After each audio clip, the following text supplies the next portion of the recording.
दोस्तों, सोचिए, अगर आपका प्लेन समंदर के बीच क्रैश हो जाए, आप किसी सुनसान टापू पर अकेले फंस जाएं और वहां अगले 4 साल तक कोई इंसान न मिले, तो क्या आप जिंदा बच पाएंगे? आज की कहानी एक ऐसे ही इंसान की है जिसने हार नहीं मानी और मौत से हर दिन लड़कर 4 साल तक खुद को जिंदा रखा। यह है कास्टअवे की कहानी। कहानी शुरू होती है चक नोलन से, जो फेडेक्स कंपनी में एक सीनियर अधिकारी है। वह अपने काम को लेकर इतना गंभीर है कि दुनिया के किसी भी कोने में चला जाए, लेकिन हर पार्सल समय पर पहुंचे, यही उसकी सबसे बड़ी प्राथमिकता होती है। इसलिए वह अलग अलग देशों में जाकर कर्मचारियों को समय की अहमियत समझाता रहता है। चक की जिंदगी में एक और खास इंसान है, उसकी गर्लफ्रेंड केली। दोनों एक दूसरे से बेहद प्यार करते हैं और शादी करना चाहते हैं, लेकिन चक का काम इतना व्यस्त रहता है कि उसे हमेशा एक देश से दूसरे देश जाना पड़ता है। इसी वजह से दोनों की शादी बार बार टलती रहती है।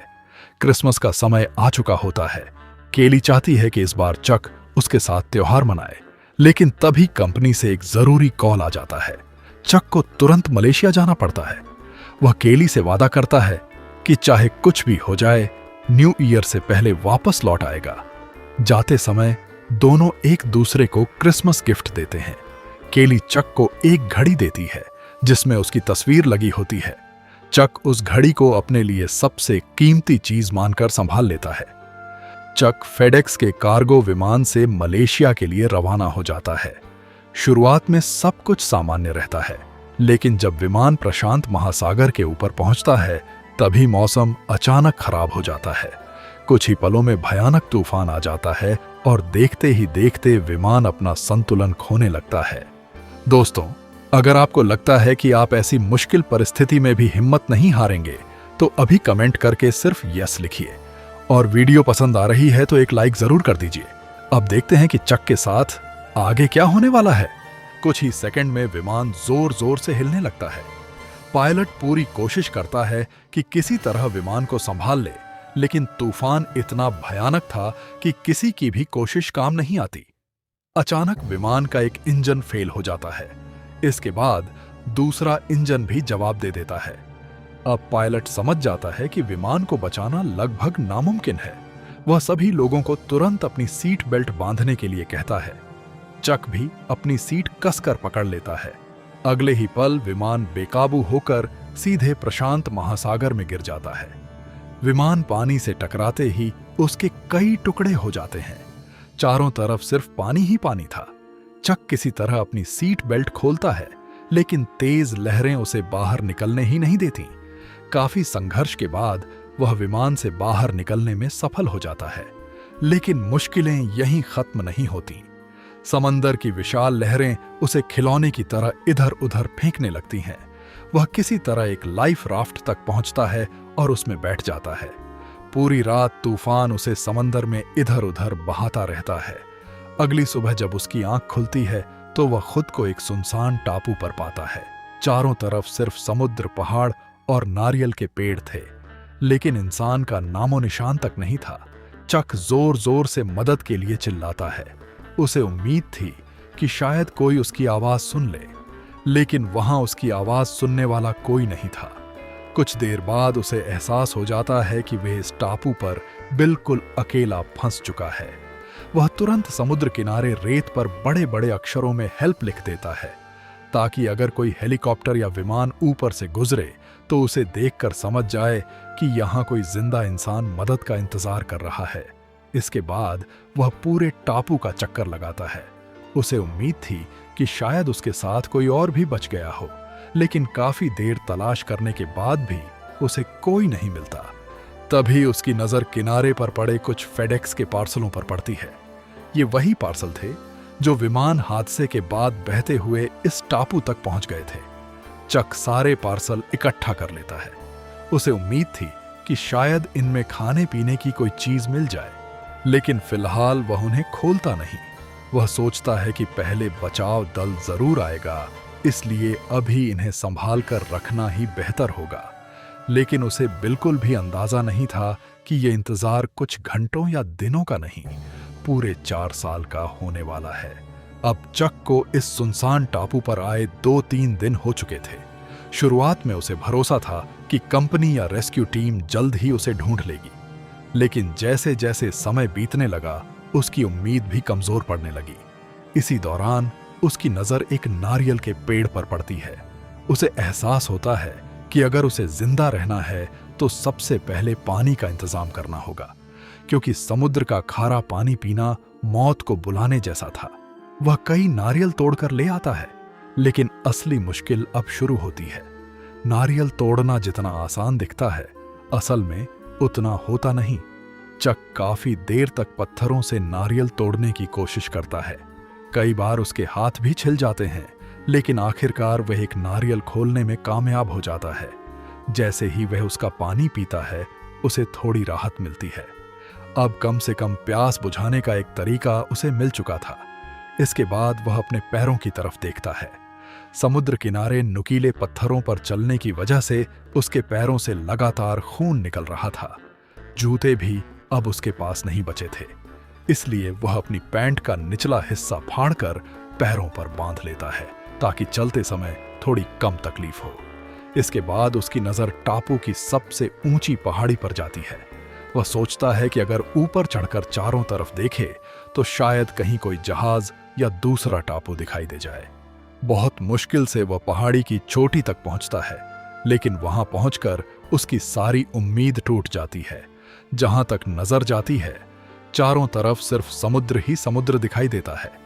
उसी समय समुद्र में उसे कोई चीज तैरती हुई नजर आती है। वह तेजी से नीचे उतरता है और किनारे तक पहुंचता है। पास जाकर देखता है तो वह उसके विमान के पायलट की लाश होती है। यह दृश्य देखकर चक पूरी तरह टूट जाता है। उसे समझ आ जाता है कि उसके बाकी साथी अब इस दुनिया में नहीं रहे।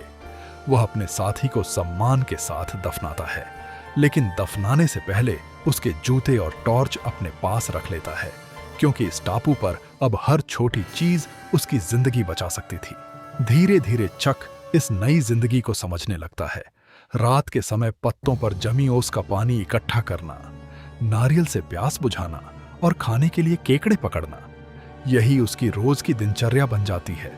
लेकिन इतनी कम चीजों से उसका पेट नहीं भरता, इसलिए वह लकड़ी को तेज करके भाला बनाता है और मछली पकड़ने की कोशिश करता है। शुरुआत में वह बार बार असफल होता है। कई घंटे मेहनत करने के बाद भी एक भी मछली उसके हाथ नहीं लगती, लेकिन चक हार नहीं मानता। उसे पता था अगर उसने कोशिश छोड़ दी तो शायद उसकी जिंदगी भी यहीं खत्म हो जाएगी। कई दिनों तक लगातार कोशिश करने के बाद आखिरकार चक पहली बार एक मछली पकड़ने में कामयाब हो जाता है। उसे लगता है कि अब उसकी सबसे बड़ी परेशानी खत्म हो गई, लेकिन तभी उसे एहसास होता है कि मछली तो मिल गई, अब उसे पकाएगा कैसे? आग के बिना कच्ची मछली खाना उसके लिए आसान नहीं था, इसलिए वह हर हाल में आग जलाने की कोशिश करता है। वह सूखी लकड़ियां इकट्ठा करता है और 2 लकड़ियों को तेजी से रगड़ने लगता है। काफी देर तक कोशिश करने के बावजूद कुछ नहीं होता। बार बार कोशिश करते करते उसके हाथ छिल जाते हैं और खून निकलने लगता है। गुस्से और बेबसी में वह जोर से चिल्लाने लगता है। उसे लगने लगता है कि शायद अब वह कभी इस टापू से बाहर नहीं निकल पाएगा। लेकिन कुछ देर शांत होने के बाद वह एक बार फिर कोशिश करता है। इस बार वह तरीका बदल देता है। काफी मेहनत के बाद आखिरकार लकड़ी से धुआं निकलने लगता है। फिर छोटी सी चिंगारी आग में बदल जाती है। आग जलते ही चक खुशी से उछल पड़ता है। इस सुनसान टापू पर आने के बाद पहली बार उसे लगता है कि शायद वह सच में जिंदा रह सकता है। अब वह मछली पकाकर खाता है। धीरे धीरे उसकी जिंदगी थोड़ी आसान होने लगती है। इसी दौरान वह फेडेक्स के बचे हुए पार्सल खोलना शुरू करता है। ज्यादातर डिब्बों में ऐसी चीजें थीं जो उसके किसी काम की नहीं थीं, लेकिन कुछ पार्सलों से उसे रस्सी, कपड़ा, स्केट के ब्लेड और दूसरी जरूरी चीजें मिल जाती हैं। स्केट के ब्लेड को वह तेज धार वाले चाकू की तरह इस्तेमाल करने लगता है। अब नारियल तोड़ना और दूसरी चीजें काटना पहले से काफी आसान हो जाता है। इसी बीच एक पार्सल में उसे एक वॉलीबॉल मिलता है। एक दिन काम करते समय उसके हाथ से खून निकलकर उस बॉल पर लग जाता है। मजाक मजाक में वह उस खून से बॉल पर आंखें, नाक और मुंह बना देता है। फिर उसे देखकर मुस्कुराता है। बॉल पर पहले से विल्सन लिखा होता है। यहीं से वह उस बॉल को विल्सन नाम देकर उससे बातें करना शुरू कर देता है। अब विल्सन उसके लिए सिर्फ एक गेंद नहीं था, वह उसका दोस्त बन चुका था। चक पूरे दिन उसी से बातें करता, अपनी परेशानियां बताता और अकेलेपन में उसी के सहारे खुद को संभालता रहता। लेकिन एक और समस्या उसे लगातार परेशान कर रही थी। उसके एक दांत में कई दिनों से तेज दर्द हो रहा था। पहले तो वह उसे नजरअंदाज करता रहा, लेकिन धीरे धीरे दर्द इतना बढ़ गया कि अब उसे सहना मुश्किल हो गया। इस सुनसान टापू पर कोई डॉक्टर नहीं था, कोई दवा भी नहीं थी। आखिरकार वह खुद ही अपना दांत निकालने का फैसला करता है। वह एक पत्थर और स्केट के ब्लेड की मदद से बड़ी मुश्किल से अपना खराब दांत तोड़ देता है। दर्द इतना ज्यादा होता है कि वह वहीं बेहोश होकर गिर पड़ता है। जब उसे होश आता है तो उसके चेहरे पर दर्द जरूर था, लेकिन अब वह उस असहनीय तकलीफ से हमेशा के लिए छुटकारा पा चुका था। धीरे धीरे समय गुजरता जाता है और देखते ही देखते चक को उस टापू पर पूरे 4 साल बीत चुके होते हैं। अब उसका रूप पूरी तरह बदल चुका था। लंबे बाल, घनी दाढ़ी और दुबला पतला शरीर। लेकिन इन 4 सालों में उसने इस टापू पर जीना सीख लिया था। अब वह दूर से ही मछलियों की हरकत देखकर उनका अंदाजा लगा लेता था। भाला चलाने में भी वह माहिर हो चुका था। पानी जमा करना, खाना ढूंढना और खुद को जिंदा रखना अब उसकी रोजमर्रा की जिंदगी बन चुकी थी। लेकिन उसके दिल में आज भी एक ही उम्मीद थी, किसी भी तरह घर वापस लौटना। एक दिन समुद्र किनारे उसे लोहे की एक बड़ी शीट बहकर आती हुई दिखाई देती है। उसे देखते ही उसके दिमाग में एक नया आइडिया आता है। वह समझ जाता है कि अगर इस शीट का सही इस्तेमाल किया जाए तो शायद वह इस टापू से निकल सकता है। इसके बाद वह कई दिनों तक लगातार मेहनत करता है। बड़े बड़े पेड़ काटता है, उन्हें रस्सियों से बांधकर एक मजबूत बेड़ा तैयार करता है। फिर उसी लोहे की शीट को पाल की तरह लगाता है ताकि हवा की मदद से आगे बढ़ सके। सब कुछ तैयार होने के बाद वह सही मौसम का इंतजार करता है। जैसे ही हवा का रुख बदलता है, चक अपने दोस्त विल्सन को साथ लेकर उस टापू को हमेशा के लिए छोड़ देता है। शुरुआत में उसे समुद्र की विशाल लहरों का सामना करना पड़ता है, लेकिन इस बार वह हार नहीं मानता। काफी संघर्ष के बाद वह उन खतरनाक लहरों को पार कर जाता है। अब उसके सामने सिर्फ अनंत समुद्र था। उसे नहीं पता था कि वह जिंदा बचेगा या नहीं, लेकिन कम से कम उसने कोशिश तो की। समुद्र में सफर करते हुए वह बारिश का पानी इकट्ठा करके पीता और मछली पकड़कर अपना पेट भरता रहता। इसी दौरान उसकी जिंदगी का सबसे भावुक पल आता है। तेज लहरों की वजह से विल्सन बेड़े से फिसलकर समुद्र में गिर जाता है। चक उसे बचाने की पूरी कोशिश करता है। वह जोर जोर से उसका नाम लेकर चिल्लाता है, लेकिन विल्सन धीरे धीरे उससे दूर होता जाता है। आखिरकार वह उसे बचा नहीं पाता। वापस बेड़े पर बैठते ही चक फूट फूट कर रोने लगता है, क्योंकि पिछले 4 सालों में विल्सन ही उसका इकलौता साथी था। दुनिया के लिए वह सिर्फ एक वॉलीबॉल था, लेकिन चक के लिए वह उसका सबसे अच्छा दोस्त बन चुका था। कई दिनों तक समुद्र में भटकने के बाद जब चक पूरी तरह थक चुका होता है, तभी एक बड़ा कार्गो जहाज वहां से गुजरता है।